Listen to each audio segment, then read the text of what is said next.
Donald Trump, Elon Musk, and their cabinet of billionaires are smashing up the establishment in the bourgeois state apparatus. Liberal politicians are crying about the end of democracy and the rules-based order. But US imperialism has always been a reactionary force for counter-revolution and worldwide oppression. Communists take no sides in the fight between the two wings of the capitalists and their bureaucracy. Trump 2.0 represents a new and very convulsive chapter for US imperialism in its period of decline. And no matter what, the working class will be made to pay for the decay of their system, unless we organize for revolution, to overthrow the entire political and economic order. Since the day of his inauguration, among other things, Trump has attacked immigrants, trans people, and Palestinians, both in Gaza and the West Bank, and threatened further revenge on his enemies. So why haven't we yet seen a mass resistance to his reactionary policies? You might remember the hashtag resistance that popped up against Donald Trump's victory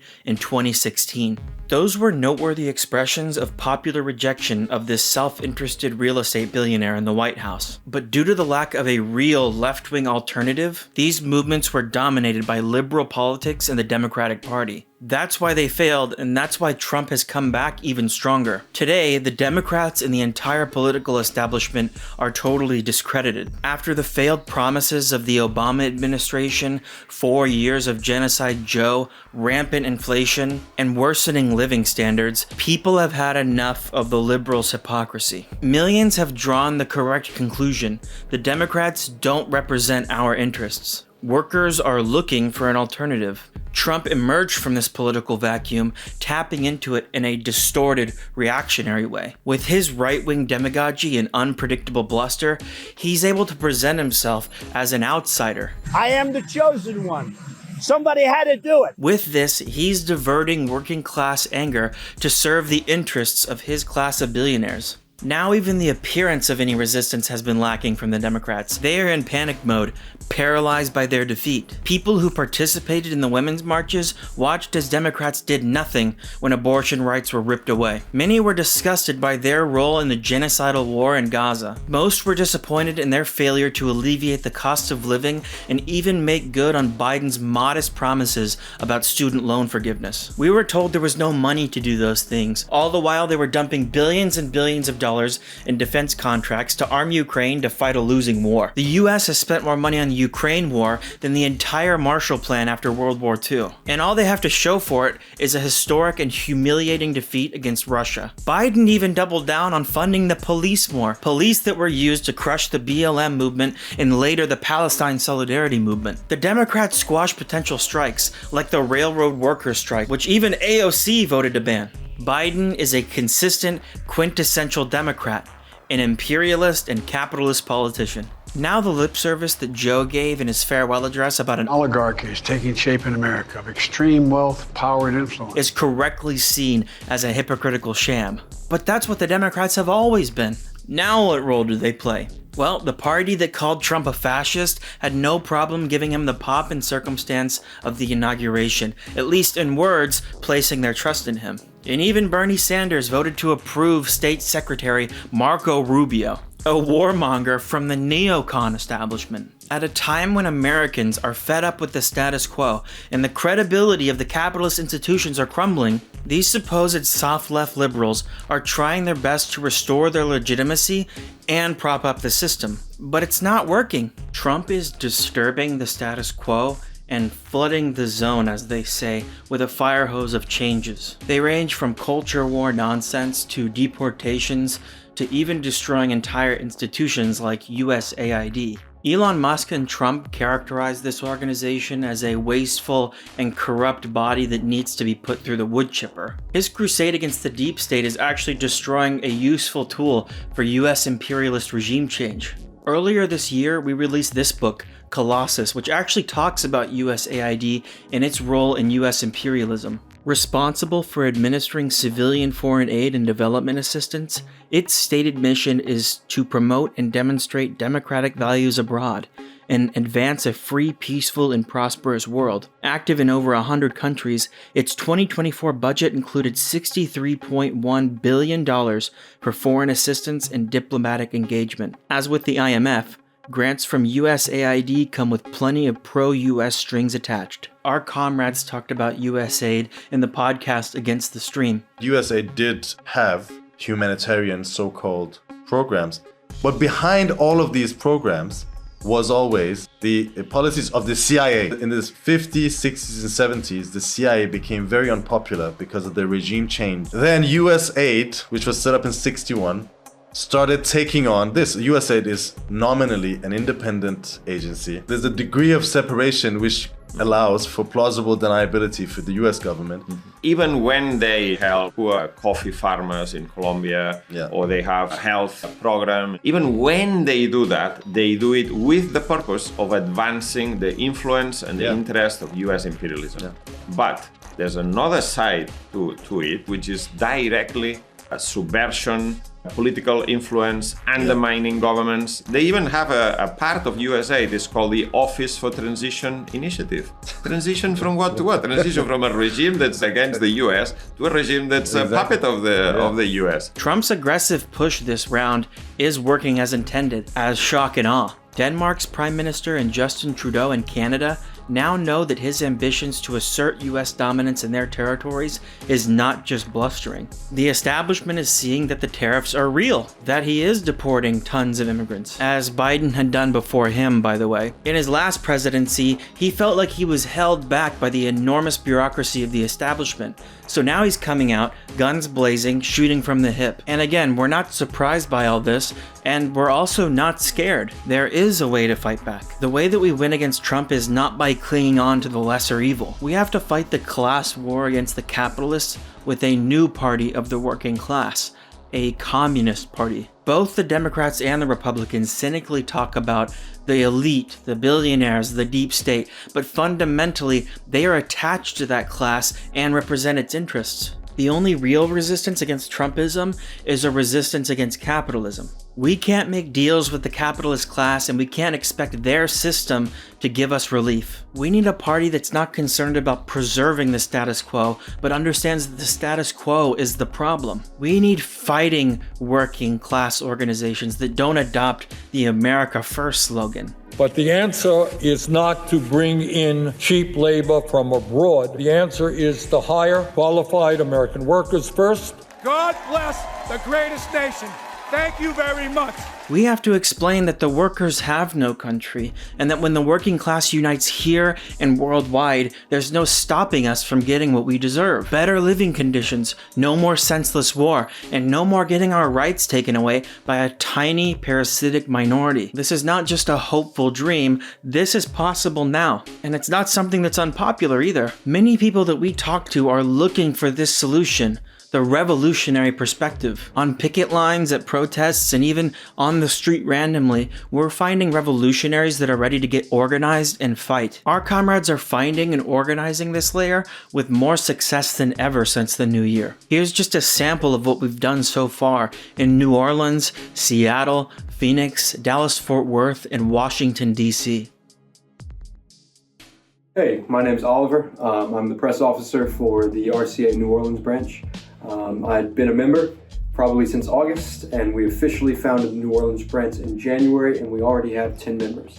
We sold out all of our January papers. We sold out our entire book stock.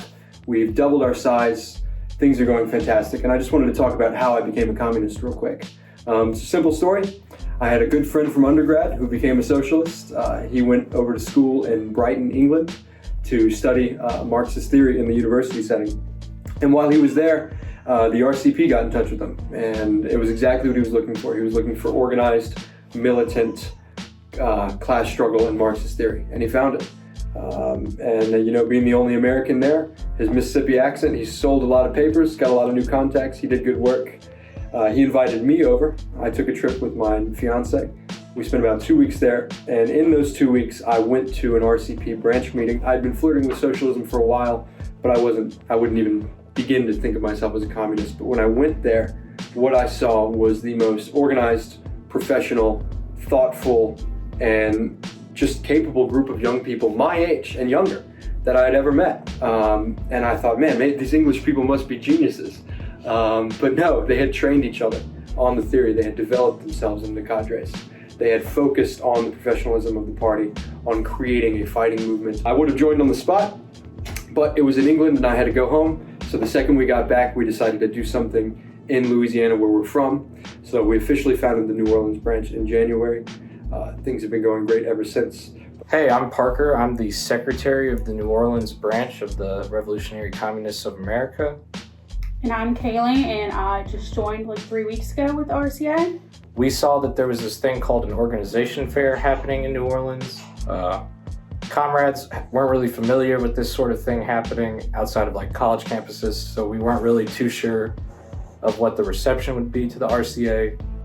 But suffice it to say, we were completely overwhelmed by the response, solidarity, as well as people who, like Kaylee, joined us on the spot. Yeah, I just wanted to get organized and find some way to make a difference, especially after a lot of the Trump inauguration and executive orders. And I didn't really know what I was going into with the organization fair, but the first table I saw was the RCA, and I went through and talked to everyone else. They were the only ones that like really struck up a conversation with us, and I was very interested right away, and they ended up following up that same night, and I went to the first branch meeting the next day, and I was very impressed with the professionalism and how everything was science and history based, and I joined on the spot in my first meeting.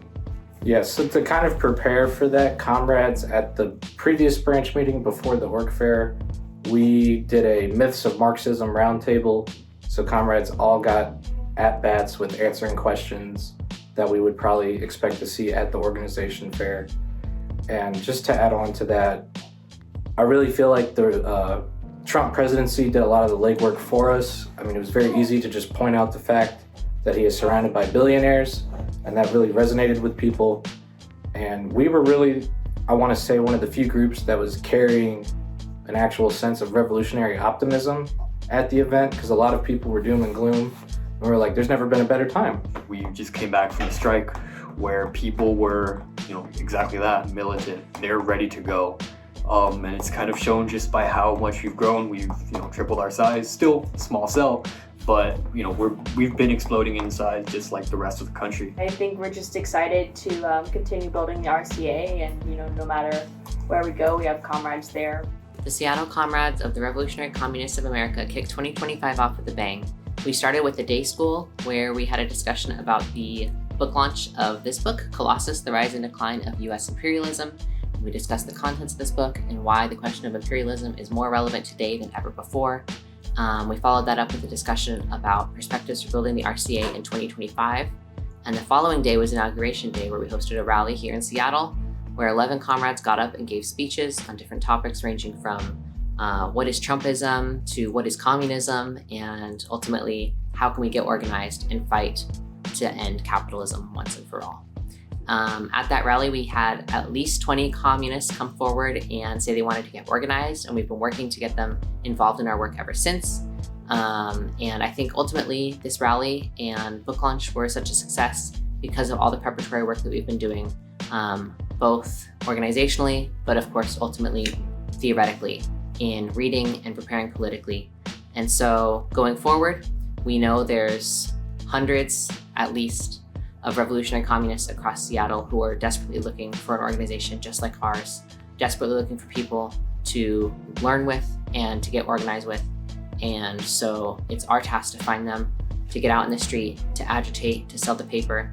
And we can only do that if we study the ideas.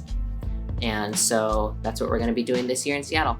Hi, this is Nick with the Phoenix RCA. Now, some people might think that Arizona only has reactionaries. Trump did win here by 10 points, and this is also the land of Joe Arpaio of SB 1070. But that doesn't mean that everyone here buys into it. They're looking for answers, and they're looking for a way out of the crisis of capitalism. Since the inauguration, we've had some of our most successful tabling events, recruitment events, sales, and a school on our new book, Colossus. And in the month of January alone, we sold over 70 copies of the Communist Number 9, which is all about the limitations of Trump's program. We talk to people every day about the need for a mass Communist Party. We went to 2 protests around the weekend of inauguration, but at both events, we found maybe not A huge crowd, but everyone there was looking to figure out, how do we oppose Trump? People want to fight, and they're looking to fight back. What the communists need to be able to do is to sink roots into this and find the most conscious layers and train them up with the ideas of scientific socialism, that is, with Marxism.